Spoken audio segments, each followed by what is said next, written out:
Sensei Victoria Whitfield here, and this is your weekly love letter from the dojo at naturalintuition.com, your source for channeled holistic stress management techniques and guidance for developing your natural intuition. Ooh, yeah. So, you have got something big brewing, look, I'd say. Maybe it's a launch date, or maybe it's a date with like somebody cute coming up, or maybe your kids have like their first day of school, or their award ceremony. Something big is coming. Maybe it's the sell, meeting on your house or on your business. Something big. There's a big event coming up, right?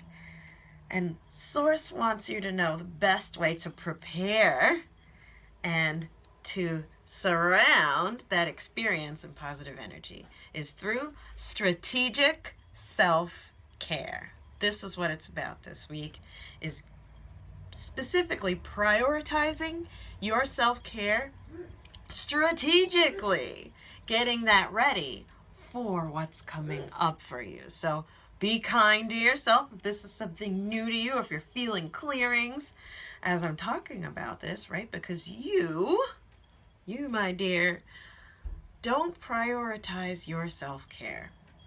Maybe you have in spurts, right? Maybe you've been working on it, but you and I both, we have this conditioning around other people's care comes first, right? Caring for others is priority versus our care being a priority.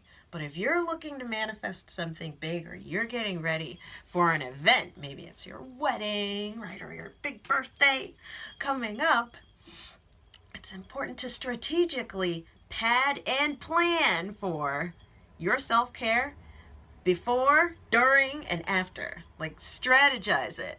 Because if you don't strategize it, it's not gonna happen. Right? And we'll have all of this frustration afterward of, oh my gosh, I worked so hard and now I have to go right on to the next thing. I don't have any, transition coming out of that experience. So if that's you, be kind to yourself. I hope you're loving this snuggly sweater. I love it. Sending you a hug from the dojo. Okay, back to focusing. Strategic self-care. What does this look like, right? How do we do it? So for me and my business, every month I have a SSD, as my AB calls it. BaileyFruman.com, by the way. Go check her out. But I have an SSD, which is a strategic spa day every month, at least, to make sure that I'm creating space for clearing my personal energy as the mother goddess of the business, right? The owner of the dojo and the space. I have to clear my energy. And then also, I give myself time at the spa. And it's a spa day. It's like 5-8 hours at the spa. We're putting in work. There, right? And it's enough space to sit down and create a vision, reevaluate different things that are going on, making sure that I'm staying in tune to the heartbeat of my business and also where she's going in the future. But every month I know my SSD is coming, right? Strategic self-care, because that creates space for working on the business versus in the business to make sure she continues growing. But that's from a business owner's perspective, right? Maybe it's your wedding coming up.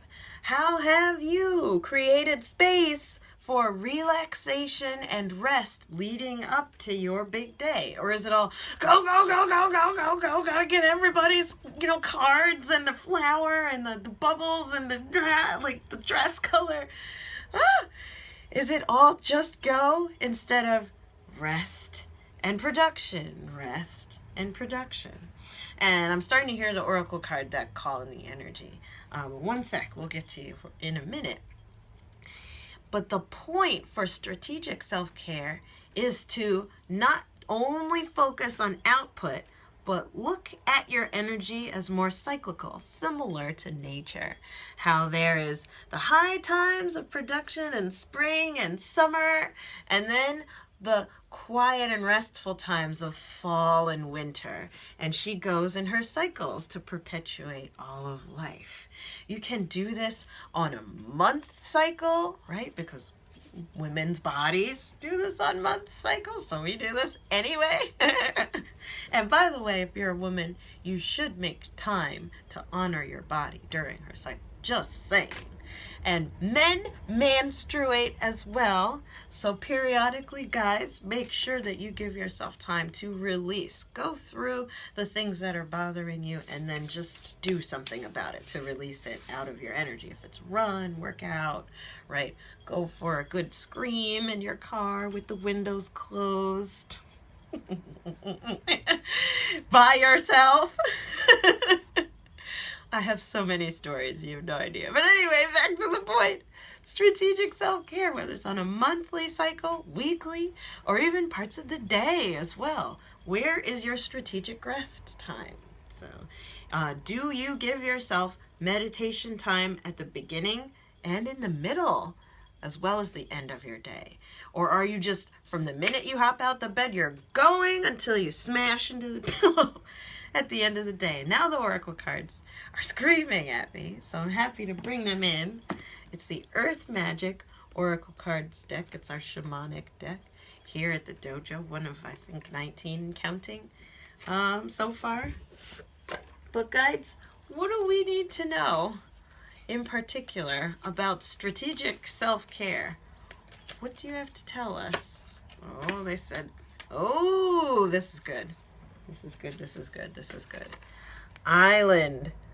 Solitude. Solitude. Look at the reflection. And that's what it's about.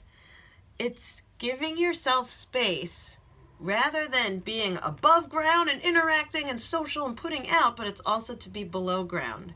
Reflective, restorative, restful, reviewing. All the re's. Recycling, renewing, all the re's. It's the output as well as the input time, right? Honoring that. How can you schedule, and I mean like in the calendar, how can you schedule more strategic self-care so that you know it's in there? By the way, it's so powerful. If you see in your calendar, there are blocked out like black periods that say rest. Trust me, I know. From someone who's very super productive and a control enthusiast, right? I'm a get her done girl. Absolutely. It's so powerful to see that there's rest in my schedule. Yeah, I can give, and I can rest as hardcore as I give. Is that you? Well, maybe it's not you. I don't know who I'm speaking to. Maybe you need to share this video with someone else who really needs to hear this message because it's obviously not you. Oh my gosh. Send me an email back, comment below, let me know if this resonates with you. Make sure you subscribe on YouTube so that you get your love letter first every week. And I will see you next time. Mwah! Bye!